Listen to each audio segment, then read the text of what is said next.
solving a trigonometric equation by factoring is really no different than solving a normal quadratic equation by factoring.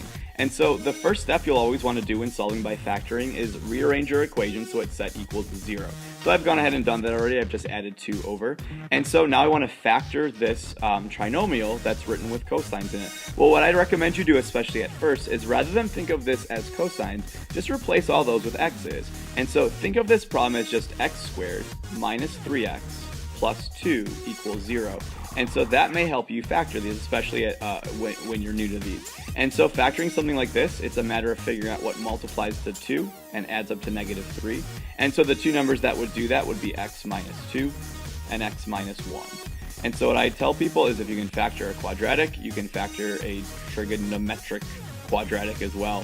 And so if you need to, now just go ahead and see take a look at what you found and sort of translate that back into stuff with cosine in it. So every x becomes a cosine. So if I rewrite back to my original problem, rewrite this, I'd have cosine of theta minus 2 times cosine of theta minus 1. You see the connection? And some of you can probably factor this without thinking of it in terms of x, and that's totally fine. So now what I want to do, since I have two things being multiplied together to equal 0, I know that one of those two things must be 0, and so I have two equations to solve now.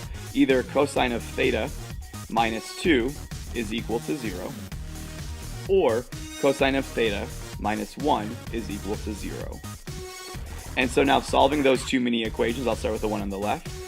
Cosine of theta would be 2, and so I do this just like I would do any other problem that we've looked at earlier.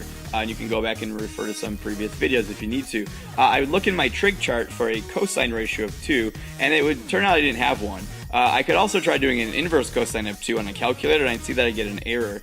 You can't have a cosine ratio that's bigger than 2, and so this side of the problem is actually undefined, and so this side doesn't get us any answers. There's no angles that have a cosine or a sine ratio of something bigger than 1, so that gets us nothing. That was kind of a bust. If I try the other side, though, I'd have cosine of theta equals 1, and looking in my trig chart under the cosine column, I can see that there is an angle that does that. An angle of 0 gets me a cosine of 1, and that's the only answer this time. So there is my one and only solution to this problem. Theta is equal to 0.